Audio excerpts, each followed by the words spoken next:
Item 10E, adopt a resolution authorizing purchase of software upgrades and permitting system program enhancements from SunGuard Public Sector, Inc. in the amount of $76,536 and electronic devices in the amount of $13,997 for a total amount of $90,533. David? Good evening, Honorable Mayor and Council members. I am pleased to be before you to present this agenda item.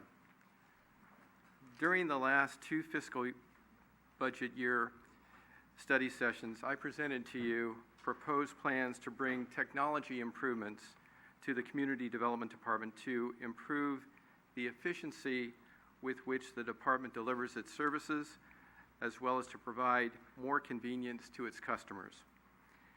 Additionally, these proposed improvements enhance the city's online services and responsiveness to the San Bruno community in these areas of service. Council indicated its support for the proposed technology improvements with its actions to approve the department's digital permit and management systems improvement project as part of the 2015-16 and more recently the 2016-17 capital improvement program budget.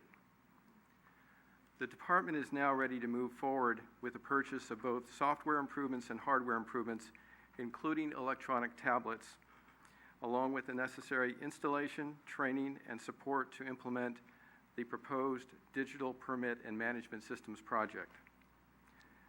The software improvements the department is proposing to purchase comprise a software update to an existing permit management system and the acquisition of new e-commerce applications to support new online services to customers, enabling them to electronically apply, make payments, obtain, and schedule inspections for simple building permit applications that do not require a plan review. Additionally, the software will allow remote users to access internal city data using an iPad with a wireless connection. The electronic devices, in other words, tablets, the department is proposing to purchase for planning, staff, building inspectors, and code enforcement officers will improve service delivery and convenience to the department's customers. I would like to provide the following examples.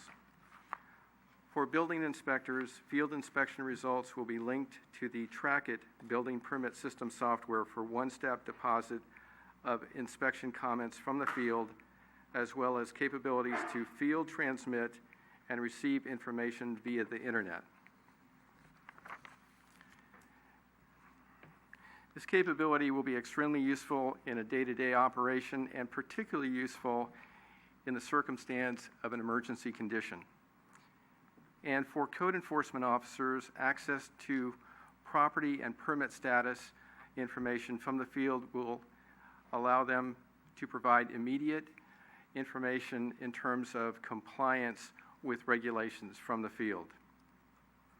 For planning division staff members, use of the electronic devices will improve substantially the efficiency with which these staff members are able to deliver services and provide more convenience to the city's customers. For example, planning staff will have field mobility to transport and provide stored electronic data such as large files containing construction drawings, specifications, and correspondence to facilitate development reviews at community stakeholder meetings, as well as resident and permit application meetings.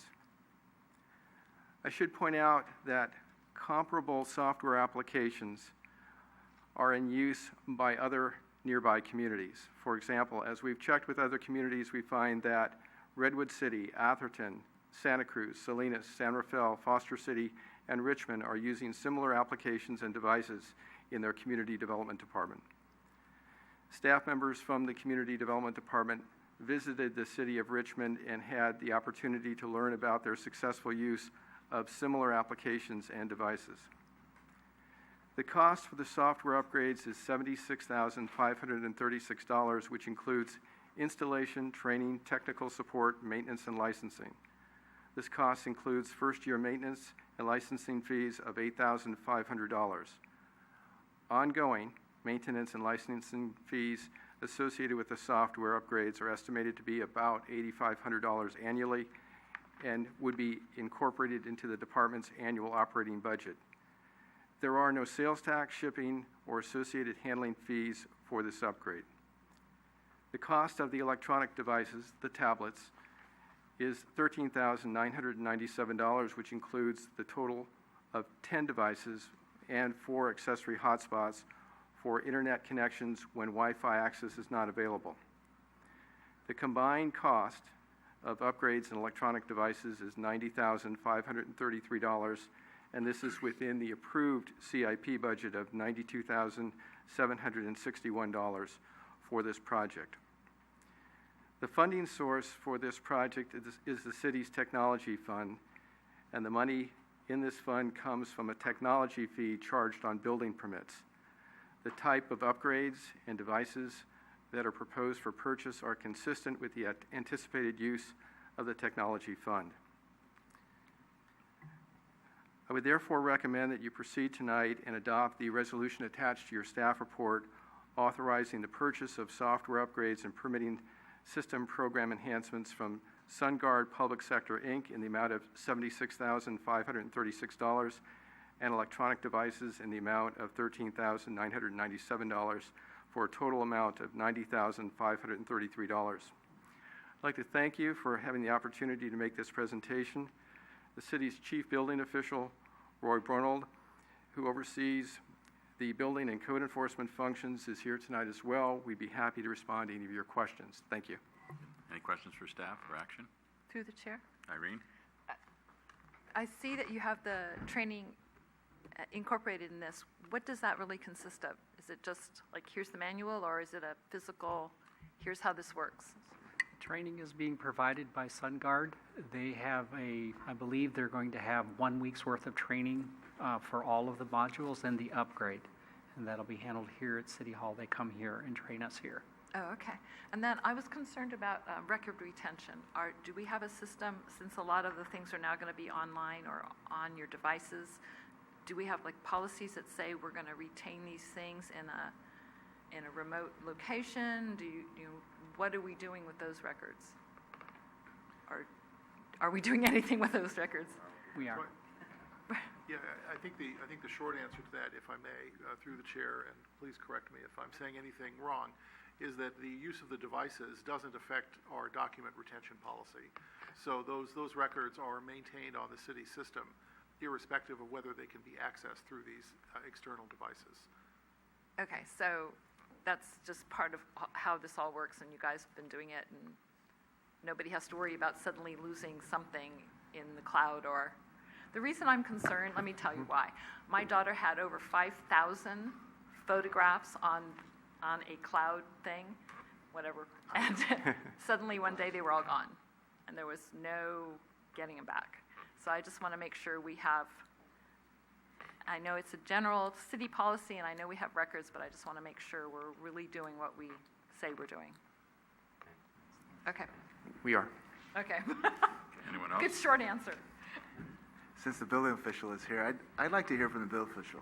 How is this going to give us an example of how this is going to work for your inspectors out in the field, and how that's going to benefit you and possibly the Thank you the for contractors? question. Yeah.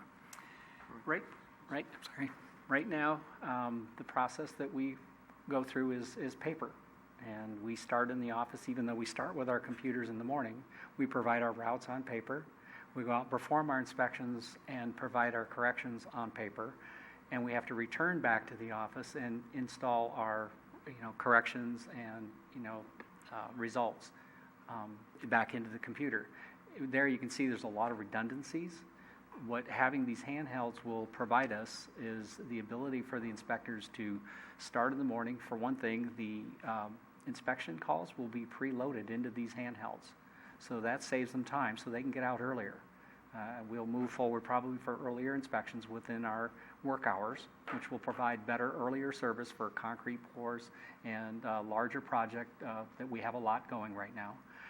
That'll allow them to make their comments right in the field. They don't have to come back and carry those back into the program. And the other nice thing about it is that because it's wireless and it has the internet connection to the SBC, any code questions, interpretations, things like that, they can pull up and discuss with the contractor right in the field and show them the code. So to me, I think you as a professional, I know you would appreciate that, and I know a lot of the big contractors and even the small contractors really appreciate that. Seeing an illustration, maybe in 11B, as you know, we have a lot of illustrations that are provided for disability handicap dimensions, things like that, will be easily at hand and able to be shown in the field real time. And we know how thick our books are. They're 3.5 inches each, and there's 12 of them. We've never been able to carry those around. Now we have that access in the palm of our hands. So I'm excited. Thank you. And is it true that if you're driving out in the neighborhood now and you see construction, you wouldn't really necessarily know if there's a permit there or not? That's true. That is true. So and you'd now have- we'll be able so to you'd have check to our go records. back to the Yes. office and check the address, or call and check the address, whereas here you'd be able to Yes, right away. input Immediate. the address and know Yes. that there's a permit or not. Yes. Okay. Thank you. Good. Anything else?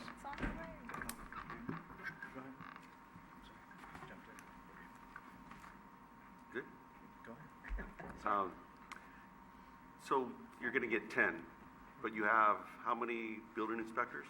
Right, we have 2 building inspectors, we have 3 code enforcement officers, we have an extra handheld that would be for a spare that'll stay in the office. In case one goes down, we have one that's a spare. I'll be using that spare also because I want to make sure it stays uploaded and current. The other tablets are for planning, so there's a total of 10. There's 6 for building and code enforcement and 4 for planning. That's how it breaks down. You decided on an iPad or a Surface? Yes, the Apple 2 Airs are for the inspectors. It's a nice handheld device. It's got the fastest processor, has Series, so the inspectors can actually speak to it and put some of their documentation by voice, which is actually pretty cool. And then the other items are Surface Pros for the planners because most of their things are presentation based and probably large files of high megabytes and things like that. I'd be interested in maybe hearing back in 6 months of how much more efficient, how many more inspections are being done in a day, how many more cases are being looked at in code enforcement, because as a former code enforcement officer, I know I could have greatly benefited from this, to where you take a picture of the violation, you do a couple clicks, and you don't have to do any of the paperwork, other than providing the notice to the property owner of the violation. That's still going to be with the trifold or triplicate. At this time, we do have the opportunity for printers, but what we found as we checked with other jurisdictions, they found that the printers, they didn't get used, they weren't effective, and that it was much more effective for them to do everything in the field, and then they can actually send things electronically, and we can actually send it back and have it performed in the office and ready to go. So there's a lot of coordination that we can get from that. So they have to come back to the office, and you're going to print it in the office, but what if they use the same form of a notice, the first notice? We'll where have you the get notices 10-day. also, yes, You still have sorry. the 10-day notice? Yes, That'll they'll still have be those in hung on their the door? cars. Yes, Okay, along with, the documentation, yeah. thank you. Rico? Thank you. In regards to the permits, so obviously it's the basic permits that don't require the plan review. And do you find through the cities that you've talked to and towns that it's quite user-friendly as far as for anyone to go ahead and apply still to get a hold of the people at the main office? Yes, the interaction between the office and the iPads will be via internet, emails, that kind of thing, text. I mean, it's going to have all capabilities. They'll have data and Wi-Fi capability, so they'll have full function. And something for another day is that I know we take credit card payments for our encroachment and building permits, which we pay a fee for the privilege of running somebody's credit card. I know at the County of San Mateo, if you run a credit card, they actually charge you a fee. I think it's 3%. Most cities and towns do not. And I don't know if that is because I thought, well, we're not allowed to. As a private business, you can't. But I don't know as a city. So as we go on online, obviously people are using credit cards, they're not coming in, they're not doing the checks, which costs more to the city. So I don't know if that's something down the road, not asking for any reply, that could be looked into if there's any ability, if the county can do it, can a city do it, to recoup its costs as part of the fee process. Did you want? We'll look into that. Okay, thank you. And then when the training does occur, is it going to be a point in which the counter basically they come in and all of a sudden the counter's pretty well closed for the day? I've visited cities where they were going under and a whole department is gone for like a day. And people go in and they're going, when did this happen? Well, we have this training. We have a new system. So We have, right now, we have some consultants that help us through the process at the counter. We've been allocated to have a smaller portion of that too, and we plan on utilizing that during that period of time, so we won't close the counter. okay, thank you. Yeah. Good. Anything else? For action? I'd like to introduce the resolution. I'm very excited that this is one of our first big steps to going paperless, so. Councilmember O'Connell. Aye. Councilmember Rico Medina. Aye. Councilmember Ibera. Aye. Vice Mayor Marty Medina. Aye. Mayor Ruane. Aye.